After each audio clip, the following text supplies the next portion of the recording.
Hello everyone, I'm Bman and this is the concentric castle tutorial. In this part I'm going to add decorations, NPCs, and everything that's still needed to use this place as a player home. If you stumbled randomly upon this video and are curious how I built the castle itself, check out the previous episode. And if you're completely new to building in Conan Exiles, consider watching my immersive base building guide, as it's tailored to new players. My priorities for decorating this place are simple. First, make it viable for gameplay purposes, then use all the required objects as bases for decorations. Second, make it all fit well with both location and lore, and of course try to make the castle feel alive. Since this is quite a large structure, I need to focus my efforts on important areas. Basically what I do is plot a path from the entrance to the key elements that will be used most often during game, and concentrate on making it look great. Also, I just don't like wasting resources, whether it's my time or my PC's processing power. And I believe spending an hour or two to perfectly decorate a storage cellar that no one will ever enter is just a misplaced effort. Not to mention my PC really struggled with this castle already. Granted, it's just an i7 4790 and GTX 980, so this might not be an issue for most of you guys. So I'm going to start by overhauling the Barbican. After all, it's the first thing anyone entering the castle would see, and the first line of defense. To make my castle seem realistic, I need to account for the environment, or rather, for the occupants' reaction to it. This is the most important principle in realistic design, to always approach issues from human perspective. So my guards will be standing on the walls, under the scorching desert sun, wearing chainmail. That sounds like a recipe for a heat stroke. So the question is, what would a bunch of guards do in that situation? I believe a simple improvised roof to create some shade would be a realistic option, and the in-game shade cloth is just a wooden frame and some ragged fabric. Perfect. Since the castle is located near the river, the water supply is not an issue, so hauling a couple of barrels to the battlements also seems like a realistic solution to the overheating problem. Water would be used both for drinking and for staying cool. A piece of cloth soaked in water then placed under armor helps. As the water evaporates, it cools you a bit. Still, the combination of gamberson, chainmail and Near Eastern climate is deadly for the unprepared, as many have found out 1000 years ago, when Christianity tried to conquer the Holy Land. If you're interested in the topic, there are two contemporary descriptions of the First Crusade: Gesta Francorum, author unknown, and Historia Francorum qui ceperunt Jerusalem, by Raymond of Aguilers and Pons of Balazun.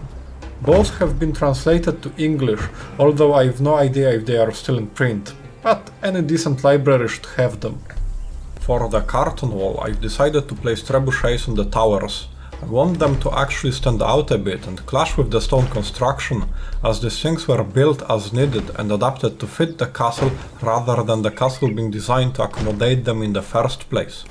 For that reason, I've placed one on top of the stables, making the wooden framework underneath it completely visible. I don't want it to look completely out of place though, so after placing the stairs I've created a little scene in front of it.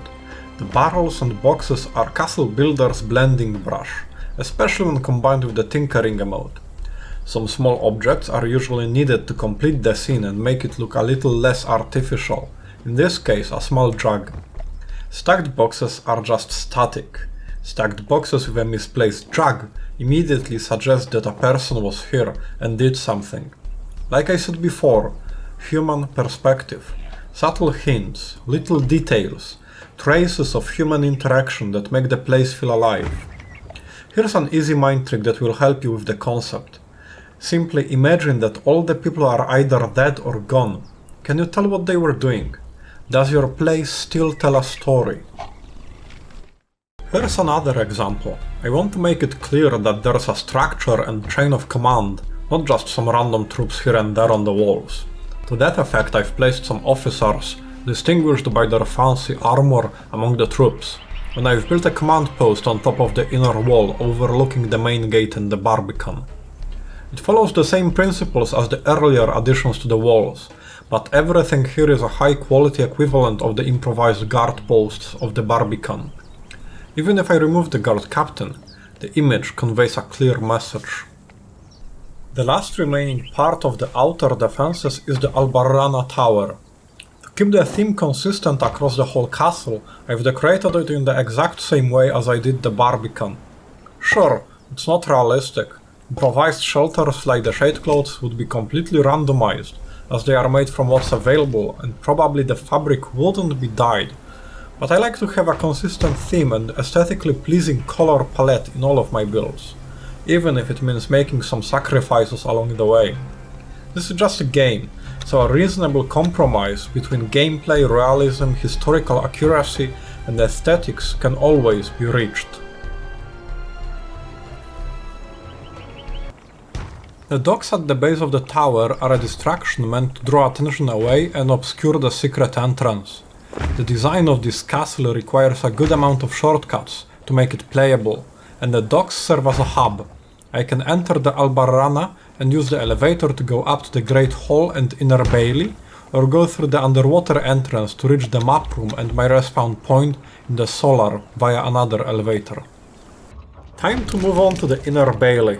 In the previous episode I've left some room in the stables. Now I'm going to use it for crafting stations. Blacksmith making horseshoes definitely fits here. The rest, not so much, but I want them all in one place. Of course there's plenty of room for more crafting stations in the chambers below the gatekeep should you need them. The other reason for crafting stations being located in the Bailey is the animations. They add much needed movement and sound to the otherwise static place, making it feel busy.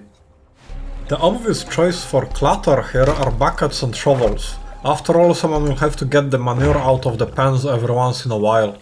Not the most pleasant chore, but important one. Horse manure was a valuable resource as a fertilizer, building material, and it was also used in metal casting. Apparently it was mixed with clay to create casting molds, and the fibrous plant remnants would burn during the process, creating empty space for the gases displaced by the molten metal poured into the form. At least that's what I've read. I'm not really familiar with bronze casting techniques. The last part of the Inner Bailey is taken by the temple. Since I still need some gameplay objects, I decided to seamlessly integrate them here. First, the statues. They actually work just like regular wells, so I have water supply available on the Bailey. Now, the left part is right next to the Wheel of Pain, so, given that Mitra is a kind and merciful god, I've decided to place the thrall pot here, making it look like the temple servants offer food for those unworthy of taking their place inside the Great Hall. I've decided to do something different for the central platform of the altar. Instead of decorating it with various objects, I've opted to arrange a little scene using Thespian NPCs from Pippi server management mod. First, I've placed a priestess and a kneeling knight off to the side near one of the fountains to make it look like he's taking part in some private ritual or maybe receiving a blessing for the journey ahead.